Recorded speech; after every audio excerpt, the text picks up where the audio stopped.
Well, now that we've talked about how to make new palettes, let's start putting some stuff in them and talking about them in particular. So I have been calling this over here the tool palette. But in reality, the jargon that Autodesk has is catalogs, categories, and palettes, which you can all see from the Home tab here. And if you find your content browser and click it, you'll see the built-in ones. So each one of these is a catalog, and inside of a catalog are a whole bunch of categories, and inside the categories are tool palettes. And you can have even more categories, and eventually you get in there and you'll get to your palettes. So that's kind of the jargon. The reason I say that is that on their tool palette, you're able to make these additional tabs. You can do that by right-clicking on it. You have the option to rename it, and you can create a new palette. So if I go to new palette, you see it made one, and I'll just call this miscellaneous, all caps for my friends who can't stand it when I mix cases. And then you can also rearrange these by clicking and dragging them back and forth and rearrange them. Every one of these tabs is being saved over here under this palettes folder, and you can see that I have one for each one of them I've made so far, or it will eventually populate over. And on each one of these, you can have different types of data if you want. Now, you can add objects to your palettes by simply dragging and dropping. So what will happen if you take a basic polyline or a circle? This circle is on the erosion CIPR layer, and this one is on the cyano table layer, whatever. So if I drag these over, I click it, hold it, and I can drag it in. And I can do the same thing for the circle. You see I did that. It adds them to the palette. Now if I click this, what it's going to do is activate the circle command, and I can execute a circle. And notice that it carries over the layer controls that you had when you created it. The same is applicable for the polyline. Activates the polyline command and carries over the layer controls. You can right click on each one of these and go to their properties, and you can rename them. So I can come up here to the name and give it a name since I've not done it. Let's call it Anoline. Hit OK. You can see that. And this is Eros circle, whatever. So if you're doing work where you're having to switch back and forth, doing basic line work or circles, but you're having to switch layers all the time, it can become a hassle to come up here, find your active layer, double click it, make it active, back and then close it, draw your circle, switch right back to another layer and do the same thing. That's where these toolpaths can come in handy. Layer controls and so forth also carry over with um, annotations, be them multi-leader or standard M text. So if I click and drag this over, and let's rename it. Let's call this invert labels. When I click this, I started the M leader.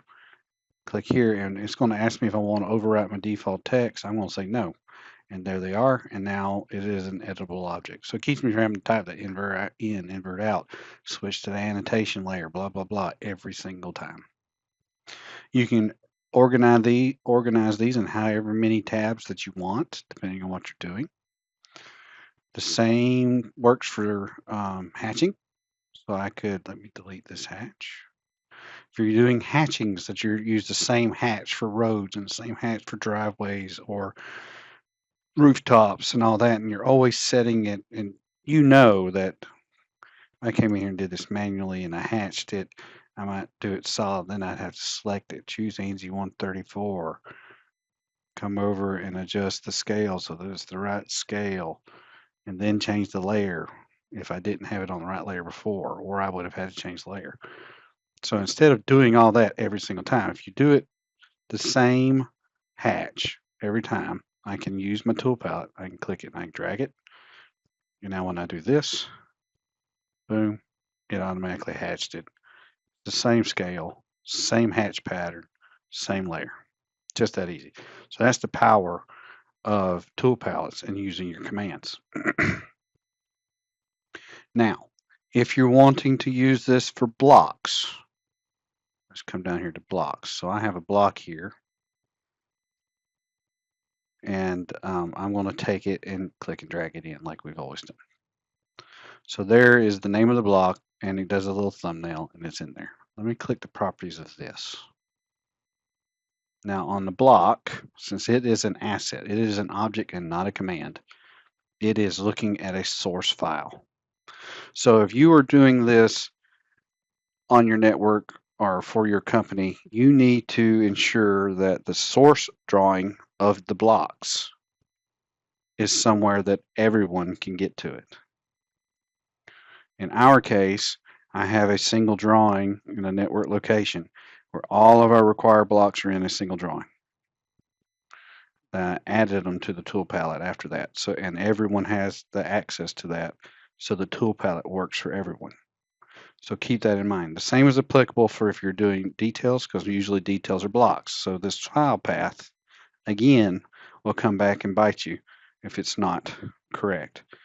Now, I'm on, what layer do I have? I have CEROS CIPR active. So let's come down here to the 100-year floods. And when I click this and activate it, notice that it carried over the layer it was made on. Now, let's remove this. I'm going to remove it from my palette. I'm going to change this to the 0 layer and recreate it in the palette.